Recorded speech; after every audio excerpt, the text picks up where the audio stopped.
The cafeteria at Ridgeview High was always loud, but today the noise felt sharper, tighter, almost vibrating in Mia's chest as she stepped inside. Her backpack straps dug into her shoulders from being cinched too tight, a nervous habit she hadn't broken yet. She scanned the room the way she always did, quick, quiet, trying to stay invisible. It didn't help much. A new student in a school this small stood out whether they wanted to or not.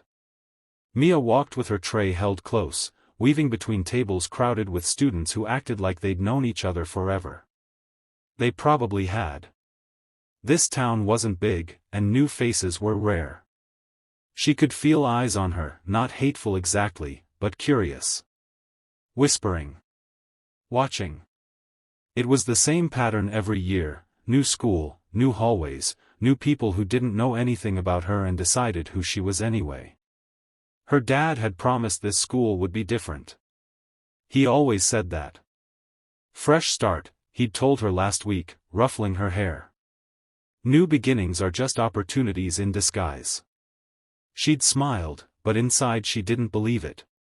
She'd moved too many times to trust fresh beginnings anymore. She spotted an empty table near the back, half shadowed by a pillar. Perfect. The fewer people who noticed her, the better.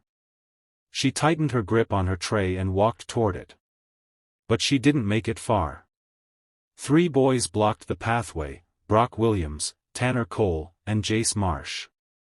She'd learned their names quickly, not from talking to them, but from the way other students reacted. The 3 of them walked like they owned the school. Teachers nodded at them. Students moved out of their way. They were good at sports, good at pretending to be charming, and very good at deciding who didn't belong. Mia tried to slip around them, but Brock shifted his weight deliberately, stepping right into her path. His smirk spread slowly, like he enjoyed the anticipation of making someone feel small. Well, he said, voice booming just enough to draw attention. If it isn't the new girl. She swallowed, steadying her voice. Can I get by? Tanner snorted. Hear that? She's in a hurry. Probably late to something important, Jace added mockingly. Like existing alone. A few nearby students snickered. Mia felt the heat rise in her cheeks but forced her expression to stay neutral.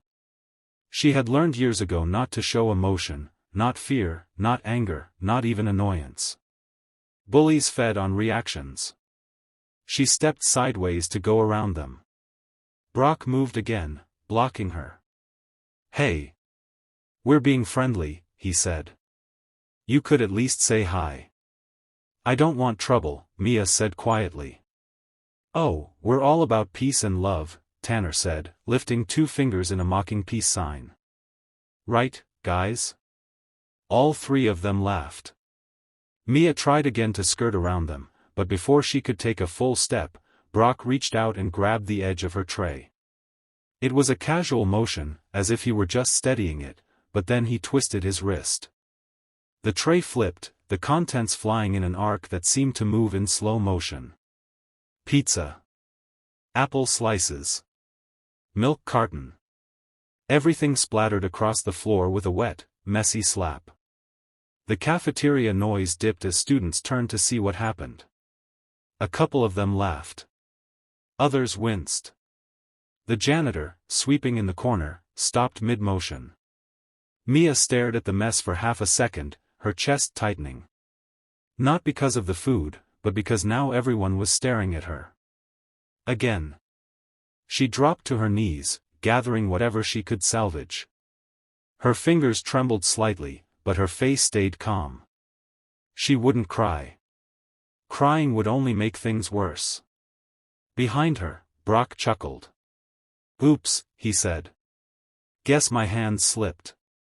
Tanner crouched down beside her, pretending to help. He grabbed an apple slice off the floor, inspected it, then flicked it toward her like a coin. It bounced off her knee. Oh man, you're right, he said to Brock. So slippery. Mia kept picking up pieces, refusing to look at him. Please stop. Jace's shadow appeared behind her. What, we're helping you clean. She stood up, wiping her palms on her jeans. I just want to sit. That's it. Brock's smile faded into something colder. We're not done. He grabbed her wrist, not hard enough to bruise, but firm enough to make her pull in a sharp breath. Before she could slip away, Tanner stepped behind her and hooked an arm around her elbow. Jace grabbed her other arm. Guys, seriously, stop, she said, trying to twist free. Let go. They didn't listen. The cafeteria quieted again as students watched. Phones rose. Whispers spread. Relax, Brock said, walking backward as the others pulled her along. We're just giving you a proper welcome to Ridgeview. Mia's heart hammered, not from fear of them, but fear of the moment. Fear of being the center of attention again. Fear of people thinking she was weak.